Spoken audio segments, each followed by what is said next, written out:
Welcome to another episode of The Solution with Yemisi. Of course, my name is Yemisi Ajayi. This is where we talk about the issues in Nigeria and the possible solutions to these issues. Today with me is a communication strategist. His name is Mr. Olakunle Adisa. Thank you so much for joining us, John. I would love to ask, do you think Nigeria as a country filled with many aspiring youths mostly is conducive for businesses and, creativity? It's a very interesting question. Nigeria as a country is actually in a vantage position for many budding entrepreneurs. Our number itself is a strength to start with. We are, by present calculation, I think their estimates, we are getting close to 200 million. That is a huge market on its own. We have a vibrant youth. We have a generation of tech-savvy youths. We have, I think the access to telephone and internet has really done us a world of good. And the truth is that the opportunity is there. The opportunity is there. We just have to dig in deep, have to look around ourselves. There are so many peculiar problems that are peculiar to us in Nigeria that presents us with an opportunity. So I think, of course, there are so many complaints that people have, but the truth is that we are the ones who will dig ourselves out of this problem. Nobody is coming to help us. We have challenges like, of course, power is a main challenge, because every business that you want to do, you start thinking about power, it constitutes a gateway of impediment that you don't have power. But my conviction is that, look, nothing ever comes easy. It sounds like cliche and it sounds like, oh, you don't know what people are going through. But in this same Nigeria, we have Nigerian youths digging in and making substance out of themselves. So I think the challenge is upon the youth to not be cowed by all the challenges that is facing every one of us, because nobody is immune, but you just have to soldier on, and your capacity to conquer that problem is what guarantees you well. So the moment you solve a problem, you may very well be on your way to riches. That's my take. Okay, but most youths in Nigeria, they go into small scale businesses based on the fact that there are no jobs, and going into those businesses, they expect some kind of support from the government and a conducive environment for their business to thrive. And that's why I was asking, do you think it is conducive for young Nigerians that are trying to work so hard to get something doing? You mentioned the lack of power, and then we're talking about policies, from the government, the CBN, today there's a policy that affects a certain business and tomorrow a policy comes up again that affects certain businesses. So what would you say about that? Okay, regarding government policy, I think, you see, one clear reality is that in many ways, over many years, I think there's been lack of consistency in policies of government. Without holding brief for the government too, ours is a very, very difficult environment. Okay, let me give you a scenario. Like the fluctuation that we're having in terms of the dollar and what have you today, which is guaranteed to affect anybody because we are a massively import-dependent country. Most things we get it outside Nigeria. It's something that takes its toll on people because you're trying to do a business, you already have an amount at the back of your mind, and all of a sudden dollar shoots up and what have you. But you see, unfortunately, the hard truth is that dollar will remain a challenge until we become less import dependent, because the only reason why dollar is such a challenge to us is that we have to go buy stuff from outside the country, and as a country we are not really earning enough. The major thing that really brings us money when we go to the international market is the sale of crude. Prices have come down. So many challenges. But you see, I think I want to take an optimistic view of things. Because in many engagements, you see people complaining. And their complaints are valid. But the truth is that after all this complaint, what are we going to do? We just, and I'm funny enough, as the name of the program, The Solution, I'm always asking myself, at the end of the day, we can't spend our entire lives just complaining. We just have to dig in deep and say, okay, what are we going to do? And the truth is that the countries that we look at today, they did not just wake up and become that great. I mean, everybody likes to talk about China. Now, there was a time that when somebody comes to the point and said it's made in China, you'll be like, oh, made in China, it must be the lowest possible quality. Today, made in China is like top notch. Everybody in America probably wears made in China. Do you understand? Of course, policies of government do help, and I know it's not easy for government itself. I mean, there's always an assumption that, oh, government seems to have all the solution, government has all the money. But, okay, government has tried. There is a scheme like Empower. There is a scheme like, they have NISAL, which is a microfinance bank that is geared towards giving people loans, do you understand, to bring up entrepreneurs. And you see, I think, of course, I know for a long period of time, trust has been an issue with Nigerians. People are, oh, you go there, you will not get the loan. You don't, unless you know but somebody. The truth is, you must at least still give it a try. Do you understand? And this is, you see, our peculiar environment presents everybody with a solution. I mean, let me give an example of something now. Like, there are many applications now where people can actually take a loan, where you just use your line and whatever you use, but because you have a BVN, you register, you see so many of them on there, and then you're able to access some funding. The thing is that it's not where we ought to be. It's not really where we ought to be. But I mean, because I'm always optimistic. There was a time where you could not get anybody to give you maybe like a 20,000 naira loan. Based on the history that you must have had in terms of your bank transactions, you may be lucky with all these mobile apps now. You get a 20,000 naira loan. The thing is, what do you do with it?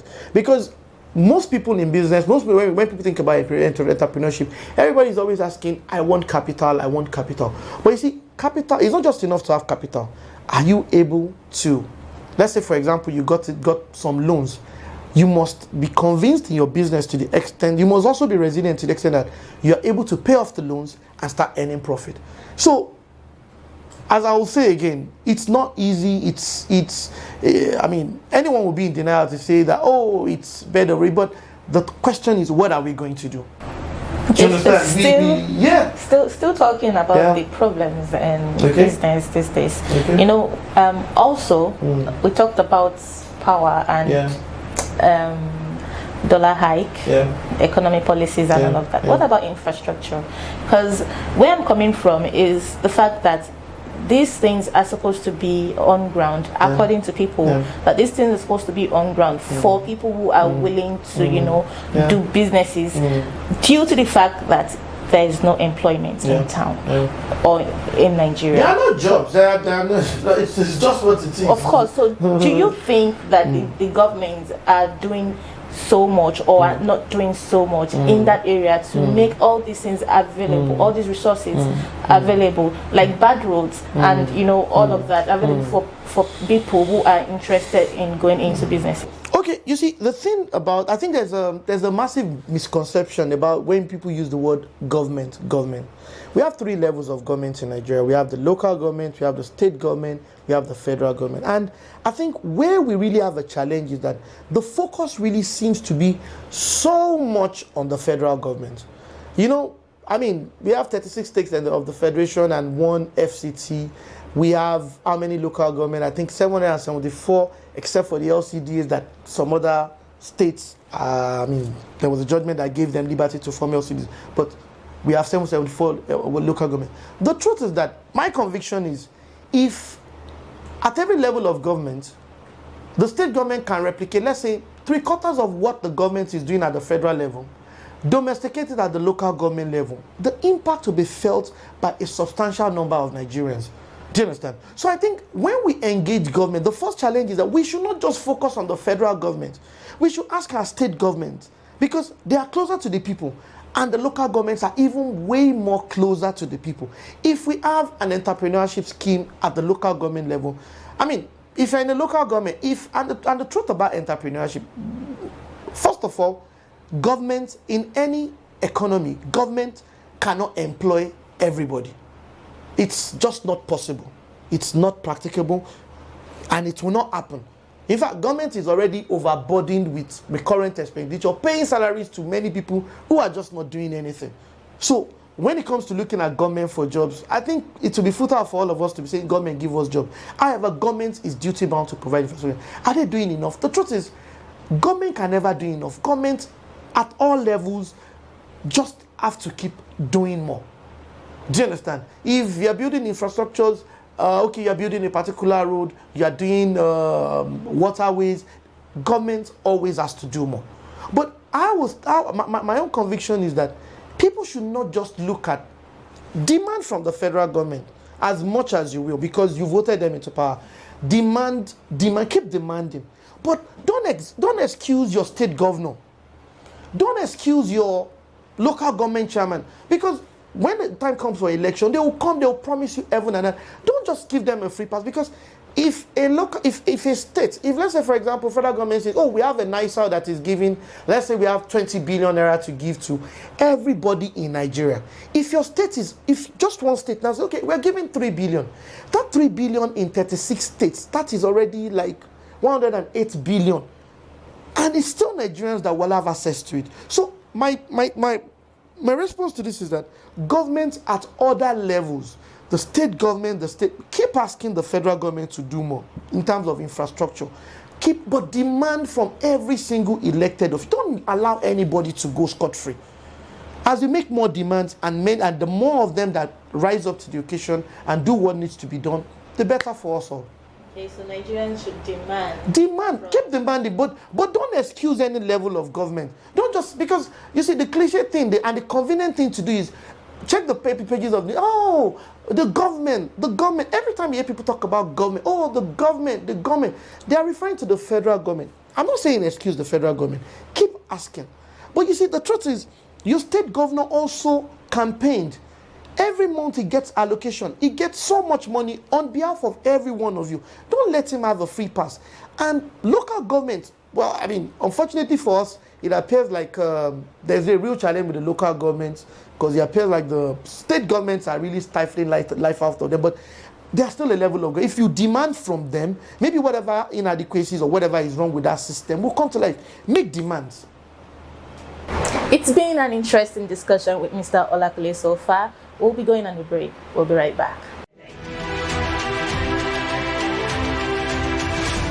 Welcome back. We are still on the solution with Yemisi, and my guest is Mr. Olakunle Adisa.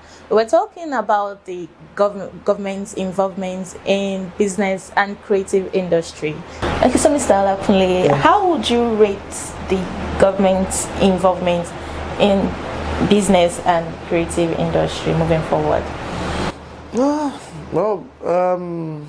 So far so good. I'll start from where I ended, that there is always room for greater improvement. But you see, there's also a responsibility that falls on the youth mostly, and every one of us.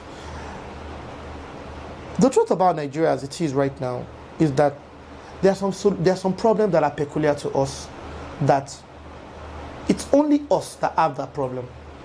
Or let me say, culturally, it is only us that understands that problem, and it's only us that can solve the problem. I'll give you an example. There's a company, I know most people, when they want to buy, when they want to recharge their electricity, they use mobile apps now. Do you understand? Some people, young Nigerians, saw an opportunity that there is inconvenience. People have to explain. I remember there was a point in time where, you want to load your electricity. I mean, we are now using metered. We are now using meters, ADC meters that run with units. You understand? As compared to just a direct asset where they give you. So it is metered, and then you buy units. You understand? So at a point in time when that policy came, you go to a nearby electricity distribution company office, you buy a number of units. But there are instances when just in the middle of the night you exhaust your units and then it's darkness. So some people saw a void in that and say, oh, why don't you create a mobile application whereby with the convenience of your phone and your internet on your phone, you can actually buy units and then punch it in and then you have light. So people sat down, and I don't know how it's done in America, for example, but I mean, that is a peculiar thing to us in Nigeria. You need to buy light, and then what do you do? Okay, let me use my phone to recharge. They solved the problem. And I'm sure those guys are thriving today. Do you understand? We are almost a 200 million strong population country. Where will all of us run to? How many people will America give visa? How many people will go to? We can't. The practical reality is we cannot all run. And you see, the people who choose to stay and come up with solutions for a 200 million population, they have a possibility of becoming the billionaires of the very next few months or maybe the next few years ahead of now. So what do you think are the solutions to these issues of unemployment and businesses and creativity in Nigeria? Okay, first of all, I think there is no one size fits all solution to this, but government has to do more. Why do government have to do more? Because government have so much power, so much leverage, and policies of government can really go far in changing the narrative, even changing the thinking of people. And in terms of doing more, I think there should be a great deal of focus on entrepreneurial training. There should be a great deal of more focus on programs that are dedicated to skill acquisitions. And I think one key thing that most entrepreneurs need is, it's not enough to just have a skill. People need to be educated about how to grow business, financial discipline. There are so many things that, for example, you see companies like Facebook, Micro, all those tech giants, all those big companies I talk about, they are all products of individuals' entrepreneurial thinking. Do you understand? When they grow in scale, that is when they become the big companies that the whole world talk about. But at inception, they were just an idea. And the truth is that these businesses have been able to evolve to as big as it's become because of the brilliance on the business side of things. Do you understand? It's not just enough, it's not good enough to have a fantastic idea. Oh, I have a brilliant idea, this thing can sell. There will always be a market for things to sell. Like they say, no idea is original, it's never what you do, but how it's done. If you don't do it the right way, for example, now you make, like there's something that trends right now. There are so many budding entrepreneurs, so many ladies, for example, you see them, they're selling stuffs on Instagram and what have you. But what is your customer relation like? You see, like for example, you say you want to make forays into entrepreneur. Are you aspiring to grow the business from just an online store, or from just, okay, my neighbors buy from me, my friends buy from me? Do you want to scale it up to the extent whereby you're now thinking of having a factory? First of all, I'm talking about youths and Nigerians generally, because let's be sincere, the jobs are not there.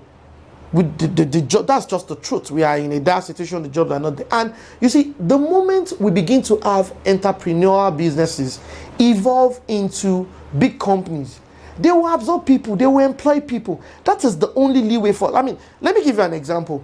In a place like Detroit in America, that's like where many cars are made in America. The economy of Detroit revolves around the automobile industry. The automobile industry in Detroit attracts. There are people who are making maybe some car parts, there are assembly plants, there are this. In a state like that, they are actually producing things. Businesses are thriving. Mr. Olakunle, as a successful business strategist, what are the tips you would love to, give to young ones who are trying to start up a business in Nigeria? Okay. Well, first thing is that I feel convinced beyond doubt that Nigeria presents a whole lot of opportunities to anybody that is seeking. As we've earlier established, we can't all run out of Nigeria. That is a fact. And government can't employ everybody. So these are realities we need to embrace. The moment you start embracing your reality, I think you start getting a way out of your problems. So for business, people trying to come into business and delve into entrepreneurship, one key thing I feel can be a great advantage is client satisfaction and customer relations. Because I often tell people that when people hear the word brand, people often think, oh, it's just colors and all that. I tell people, look, the concept of brand, as I take it, is that a brand is the personality of your business.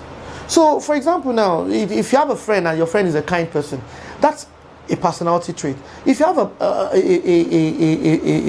friend and the friend is very rude, there are businesses you engage with and there may have been some kind of dissatisfaction in terms of, okay, them being timely or some things could have happened, you understand? But, you know, the way the entity, the business entity will engage you because of their inadequacies to fulfill a promise can be the major reason why you say, okay, let me go back to these people. You understand? Just like we have in our relationships. Somebody may get you angry, and then the next thing, there's a way the person will appeal to you and say, oh, I'm very sorry about what happened and whatever. There's a tone, there's a time, the person looks for the right time, the right words, the right approach, even a compensation. I mean, we're talking about human relations right now. And then after a while, you say, okay, well, if not for anything, this person probably made a mistake and whatever. When you hold on to these values, you know, many people, they just, when they want to start a business, oh, we have a vision and a mission, our brand promises that, hold on to it religiously. And I think customer side, because at the end of the day, it all boils down to the client. When your client is satisfied, I mean, that's a massive void that we have in Nigeria where there's a culture of dissatisfaction that has kind of enshrined itself, where people are calling their banks for one thing. Oh, you're talking to an unruly person on the other side of the phone, you have a problem with this. Oh, somebody is just talking to you in a particular way. You go to a place, you are dissatisfied with the service. There is no courtesy, there is no empathy for how you must be feeling. You understand? I feel that leaves, because at the end of the day, whatever business you want to go into, there's a tendency somebody has done it before. So the question is, what is the competitive edge you are coming with? I believe if you hold on dearly to the concept of customer satisfaction, and I think the easy way to go about being able to deliver this, just reverse the role. Treat people how you would like to be treated. When you give people a timeline and say, okay, I'm going to deliver on your brief on so day, it's better you give a day extension. You know, I actually could deliver on Tuesday. Tell the person, ma, I'll deliver on Thursday. And the person is angry, oh no, why don't you make it Tuesday, ma? One thing I can give you an assurance is that you will get it latest Thursday. If you give that person whatever item by Wednesday, that person will only be satisfied. Do you understand? You've created a gap whereby you know that things can happen. And that's just the reality of this life. Things can happen. May we live long. People just don't wake up in the morning. And that's the end of it. What are you going to do about it? So client satisfaction should be at the front burner of everything that you're doing. If that is something one holds on to daily and you follow it religiously, I'm very sure you'll have it prospect in making success in whatever business you do. That's awesome, Mr. Olakunle. I actually picked something you said that treat people how you want to be treated. That's a lot. Thank you so much. It's been an interesting discussion so far, and I really wish we could take more, but time is not on our side. And thank you so much, Mr. Olakunle Adisa, for joining us today. It's really been an honor. Thank you so much.